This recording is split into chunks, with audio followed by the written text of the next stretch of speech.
Perfect.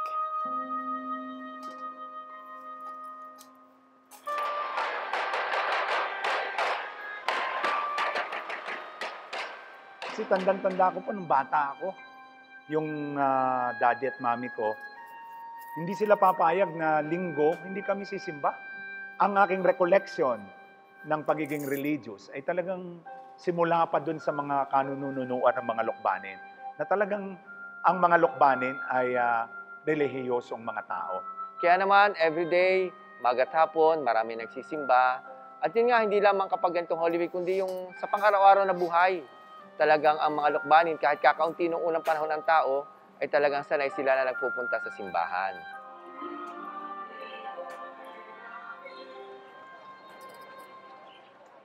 Nakakaiyak din po pag nakasampa ka sa taas at gawa ng parang kinikilabutan ka, hindi mo masasabi ang nararamdaman mo.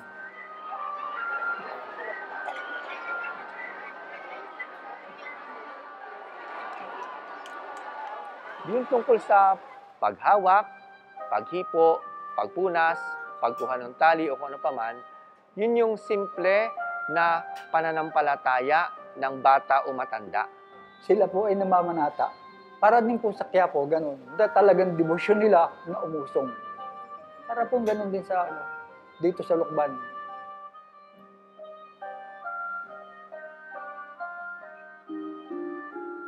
Pagpasok ng Holy Week, simula nga ngayong Palm Sunday, pagdating ng Huwebes, Biyernes, hanggang Sabado, hanggang ang Linggo, yung pagkabuhay, matutunghayan na mayroong mga kakaibang activities dito sa Lukban.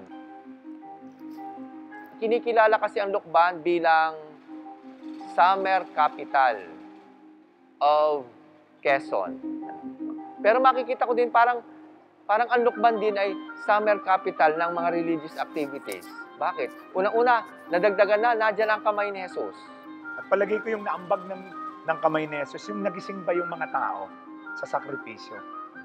At itong lugar na ito, parang naging sanktuaryo nila. In the modern day, parang wala na yung sakripisyo. Ngayon yung sakripisyo, nagagawa ng mga kabataan, naglalakad mula Lucena papunta rito, na they don't mind walking. At ang ano nila, gutom po kami sa salita ng Diyos. Gusto po namin maglinis.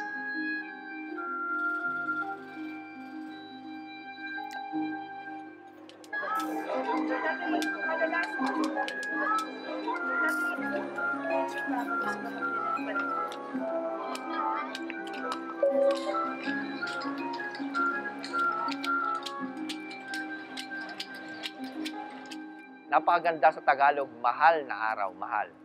Isang pagninilay sa salitang mahal. At sa Bible, yun ang sinabi ni Jesus. Walang pag-ibig o walang pagmamahal na higit pa sa pagbibigay o pag-aalay ng buhay sa kanyang minamahal. Yun talagang love.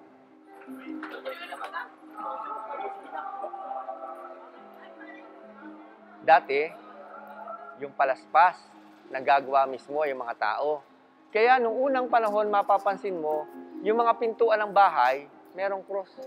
Pero nga ngayon masyadong busy na ang tao, marami yung pinagkakaabalahan, kaya wala na silang time para maasikaso pa yung pagpunta sa bukid, pagkuha ng mga palaspas na yan. Available naman, bibili na lang tayo, hindi naman kamakalan. So, hindi naman nababawasan yung kanilang pagiging Kristiyano. Siguro, nadala lang tayo dun sa modernismo. Kaya dapat lamang doon ang paalaala, ang ibe-bless mo ay hindi yung pambenta. At kapag naibenta na, yung nasa kanila, yun tsaka lamang natin i-bine-bless. Yun. At yun yung kanilang iuwi sa kanilang mga bahay.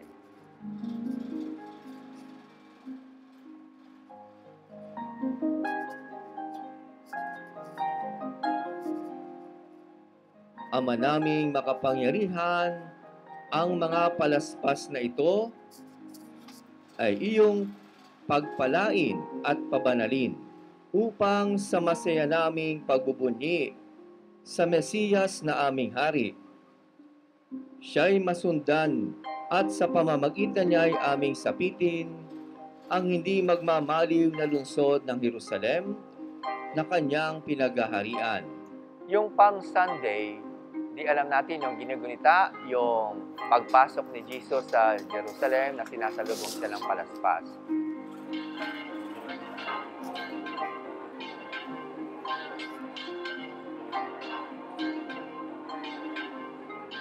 Noong una, merong iba't ibang mga ginagawa at iba't ibang mga places na kung saan ginagawa.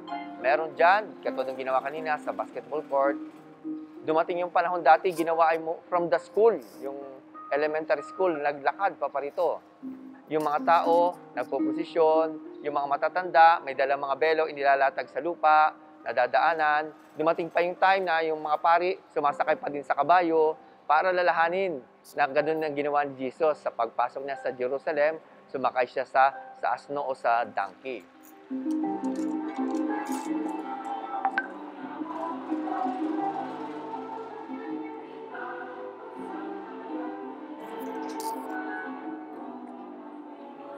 Ang pinakang maganda doon ay yung kubol. Makikita mo yung Station of the Cross nasa bahay-bahay. At yung sa kubol na yon, yun naman yung ginaganap yung tinatawag din na Estasyon General. Iniikutan yung 14 stations dito sa buong bayan na kung saan inaalala yung mga pinagdaanan ni Jesus mula na kanyang pagpapakasakit hanggang kanyang pagkapako sa krus hanggang sa kanyang muling pagkabuhay. Pagkatapos makikita mo yung mga nagdadasal na kumakanta ng pasyon.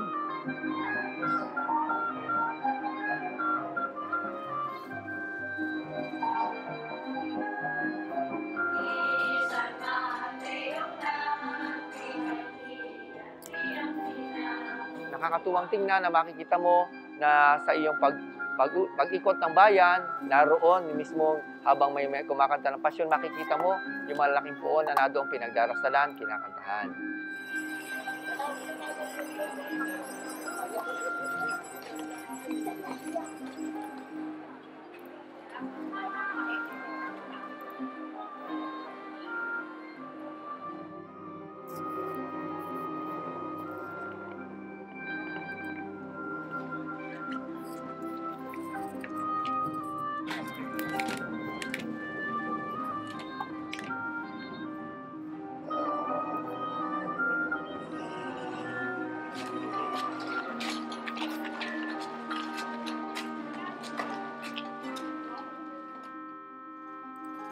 Sinama din namin sa gawain ng kubol ay di yung sabi live station.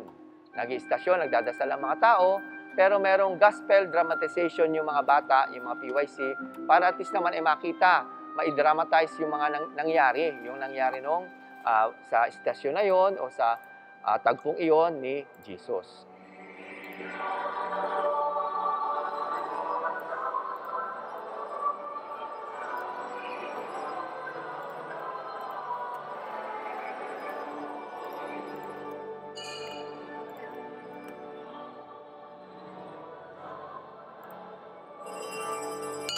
Alam mo, yung Huwebes Santo, yung tawag doon ay Paschal Triduum. 3. Huwebes, Biyernes hanggang Sabado. Lahat ng religious activity ng Kristiyano, we start with the sign of the cross. And we end with the sign of the cross. Sa Huwebes Santo ng hapon, walang ending sa Huwebes Santo na sumain yung Panginoon, pagpalain kayo na wala doon. So, katulad din ng ordinaryong mga simbahan, nagkakameron ng Last Supper. Yung mga apostoles, Last Supper, yung pare, highlight, hahalik sa paan ng mga disipulo, dahil yun ang ginawa ng Panginoon bilang halimbawa ng paglilingkod at kababaan ng loob. Pagkatapos, nariyan na rin yung pag-expose ng Blessed Sacrament na dahil merong bihilya na. At yan ay ginagawa ng religiously ng lahat ng simbahan, lalo tigit ng mga lokbanin.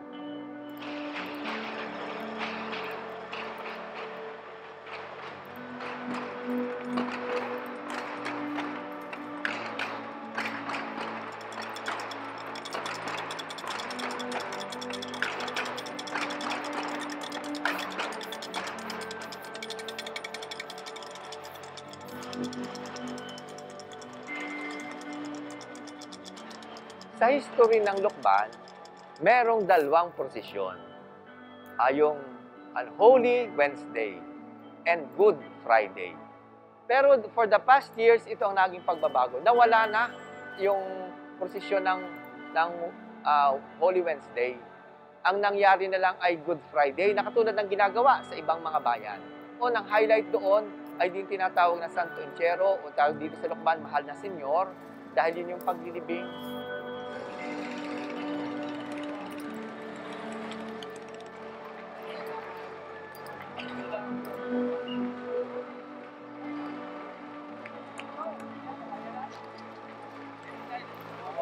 During the Second World War, ang simbahan ng Lokban ay isa sa casualty during the liberation. So kung mapapansin mo, yung structure lang ng simbahan ang natira. The day before na bombahin ng simbahan, nakuha na nila yung Mahal na Senyor. Yung kung gumaan siya, yun yung sign na sasama siya. Ang tradisyon kasi dito, isa paa humahalik. So yung matanda, kung hinawakan ang Mahal na Senyor sa paa, paghalik niya, naangat niya yung buong paa ng Mahal na Senyor, parang nag-tilt siya. Nag-tilt, as in yung naitaas yung dalawang paa, tapos parang it's a sign na sasama siya.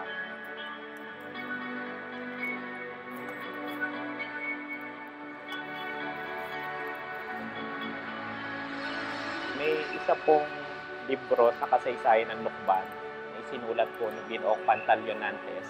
Makikita niyo doon kung ano yung naging kasaysayan niya.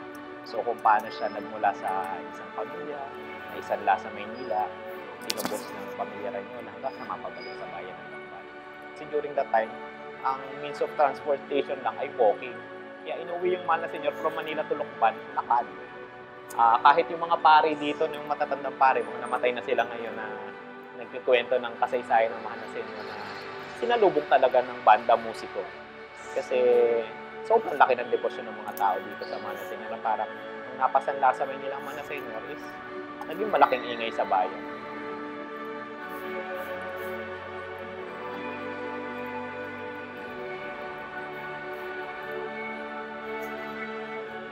Sinasabi po nila, isa pong side retablo o isang side altar sa loob ng simbahan, doon nakalagak yung Mahal na Senyor.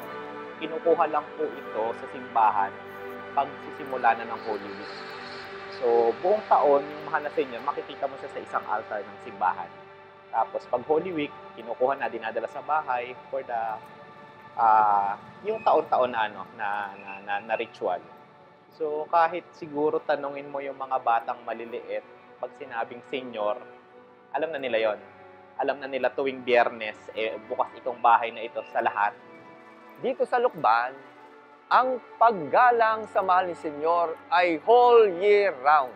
Every Friday, kahit hindi Holy Week, yun ay kung saan na doon ang Senyor, yun ay pinupuntahan ng tao. Bumibisita. Bakit? Ang araw ng Biyernes para sa Tagalokban ay araw ng Mahal na Senyor.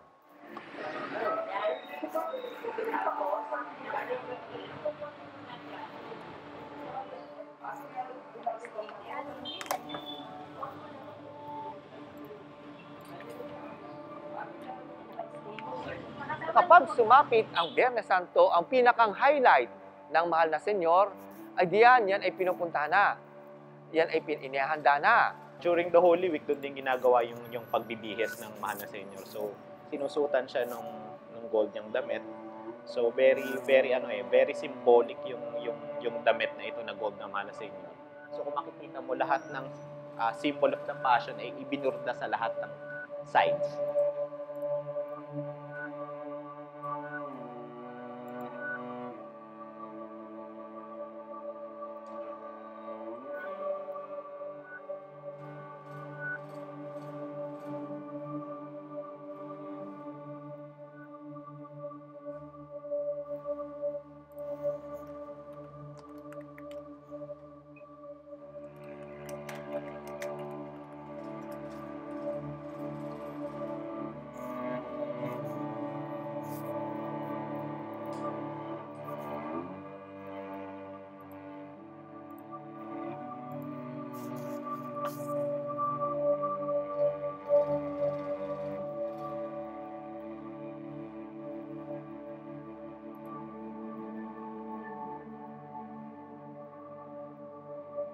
Doon, may mga pagbasa, naroon, na bago ihanda ang prosesyon, dito sa simbahan, ay di ginaganap yung pangkaraniwang ginagawa every Good Friday. Yung pagpapahayag ng salita ng Diyos, yung pagpaparangal sa krus, yung pagkakomunyon, at matatapos yun sa prosesyon.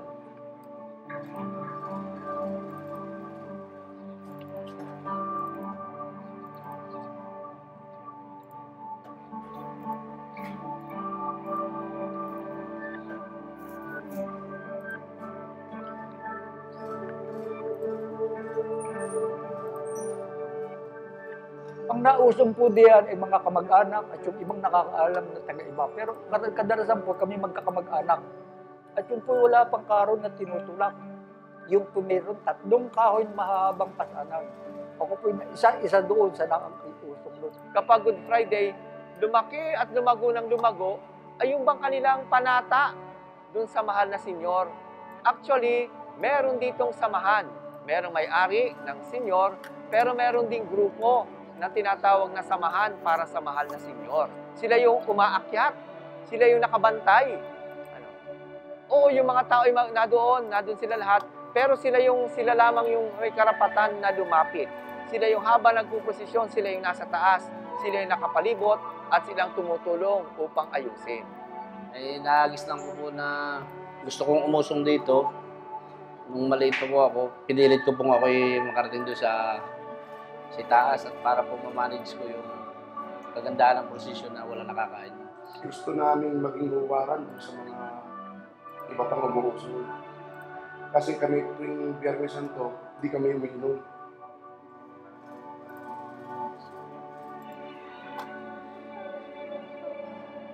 Kasama to sa tradisyon na kung saan ang mga involved dito ay medyo nakainom. Ako minsan lasing pa nga. So dito natin lalong pag-ibayuhin yung police presence. Ay kahit papano yung mga taong nag-isip ng hindi maganda sa ating mga participants, lalo na sa ating mga turista, at mapanatili natin ang kayosan at seguridad ng mga participants, lalo na doon sa mga pilgrim dito sa bayan ng Longban.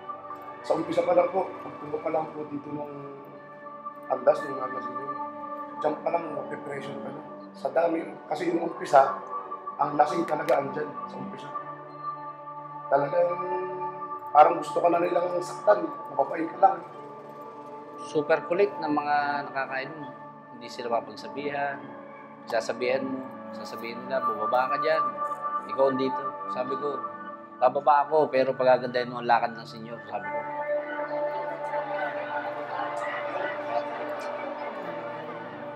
Kaya sobrang hirap niya, pagligo pa lang na yan, naglaga ng mga tao, buhala na yan. Tapos hilahin na naman ng likod, babalik ulit. At kami po pagka sinabi namin na abante yan.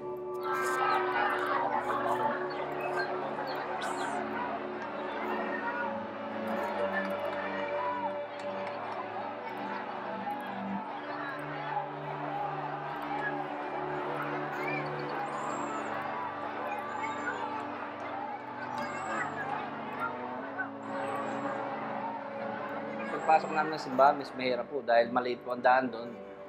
Binabantayan po namin bawat tao, pinapalis namin.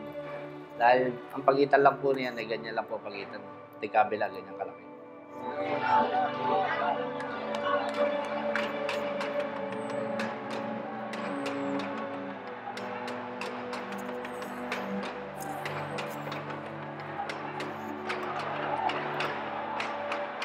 Kalabas po nun, maliit na naman po ang pinapalis po namin ng tao.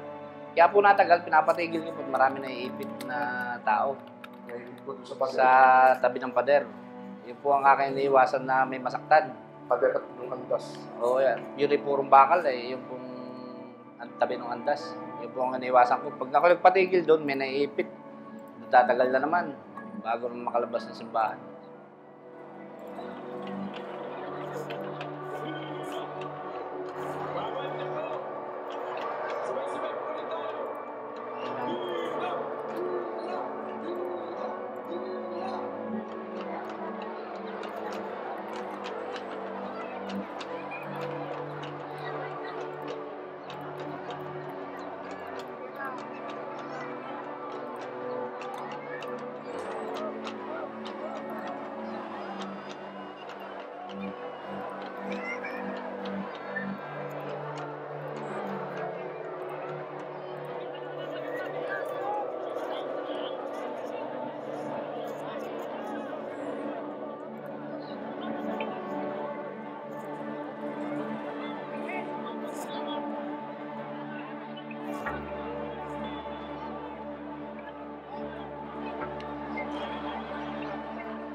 Pag kami po ang sumigaw po ako ng abante at ako'y sumitsit ng malakas, aabante na nandun ng diretsyo. Mabilis. Abante ng diretsyo.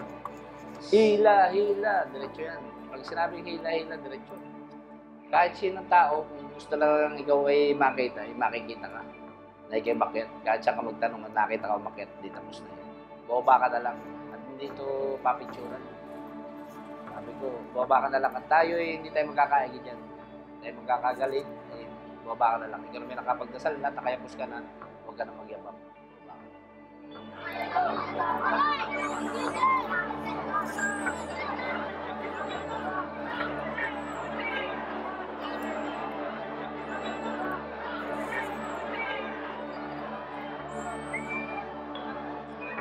Dati ay di nakaka-uwi agad, pero ngayon sa dami ay nagtatagal. Last year nga, inabot na ng alauna ng madaling araw bago maipasok yung mahal na senyor sa dami at kapal ng tao na nais lumapit, sumama at makatulong sa paghila o pagdadala dito sa simbahan. Ngayon, kaya tumagal. Ang dami lalong tao ngayon. Kaya tumatagal sa dami. Dumami dahil para nauso na ba yung sinasabing panata na yearly ako'y pupunta rito. Padami ng padami ang mga nagbubuhat. Bata, kalubata, hindi na lamang yung mga middle-aged people. Pati mga young people, abay, nakikibanat na rin ng pagpasa ng mahal na senyor. Ang na-experience ko lang po sa kanina kung paano po na pinahirapan si Jesus, kumbaga po para po dinadanas din po namin. Pero kitang-kita ko ang pagsibol. Nananatili yung pananampalataya sa mahal na senyor. Nagsasakripisyo. Binubuhat yung mahal na senyor ngayon, patagal na ngayon dahil parami ng parami ang mga taong nagbabalik loob sa Diyos.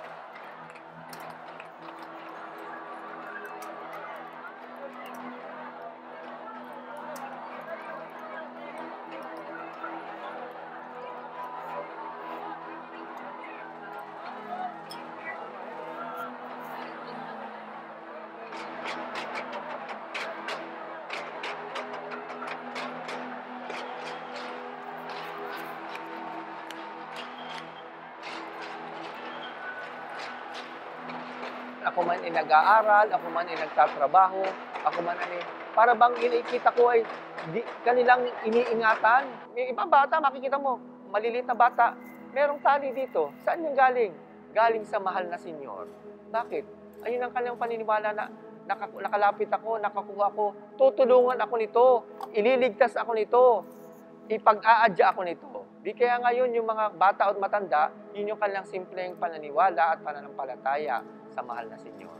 Pag naipasok naman, ay diyon, yun na yung time para yung iba'y makapagpunas, makapagdasal, at makalapit sa senyor na binibigyan naman ng panahon hanggang sa ito muli ay ibabalik doon sa kanyang tahanan at ang magbabalik na ay mga babae.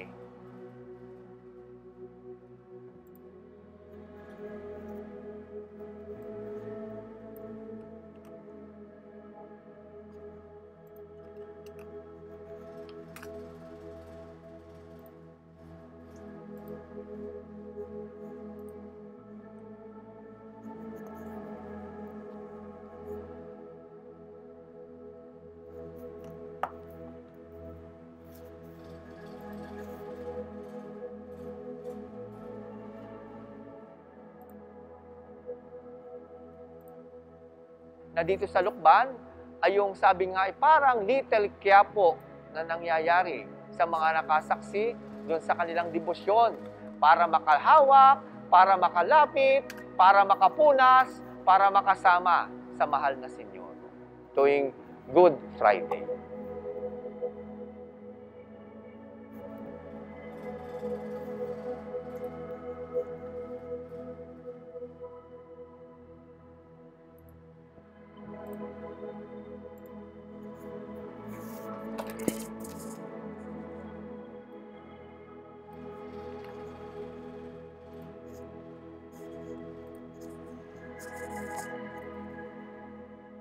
Pagdating ng Sabado ng gabi, gaganapin ay doon sa labas, binabasbasan ng apoy, wala ding sa ngalan ng Ama.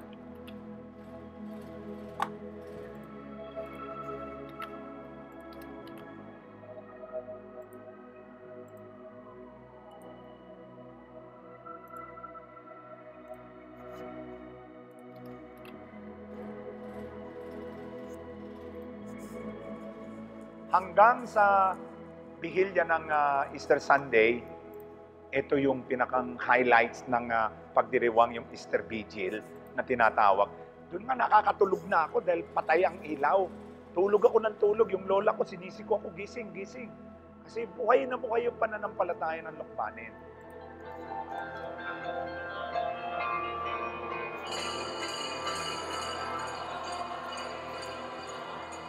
Kaya nga Triduum, 3 araw na ginaganit. Yun ay isang event. From Thursday na washing of feet o tsaka yung commemoration ng kanyang pagtatatag ng Eucharist hanggang sa muling pagkabuhay. Iisang gawain iyon. Tandaan natin iyan, katulad ng pinagdaanan at nangyari kay Jesus. Oo, merong kamatayan. Pero sa kamatayan, ang buhay ay hindi natatapos, kundi nababago lamang. Katulad ngayon ng Pasko, itinatawid tayong sumama tayo kay Jesus.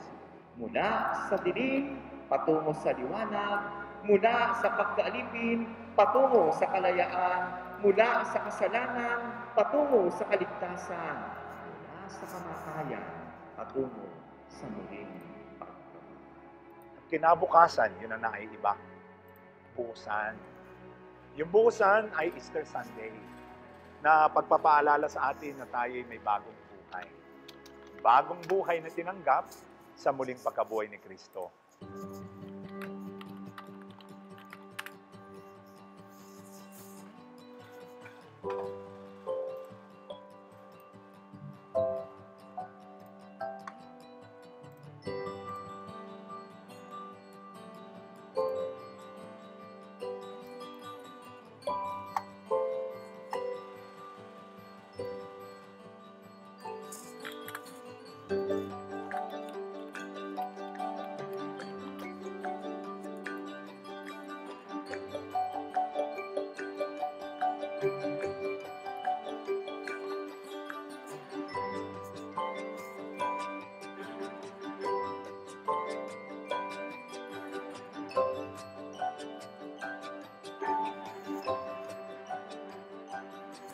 Ibinigay ni Jesus ang kanyang sarili sa krus, sinunod niya ang kalooban ng Ama, namatay siya ng Biyernes Santo. Bakit? Sapagkat ganito ko kayo kamahal.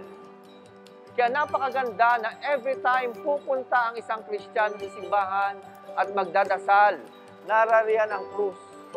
Bakit?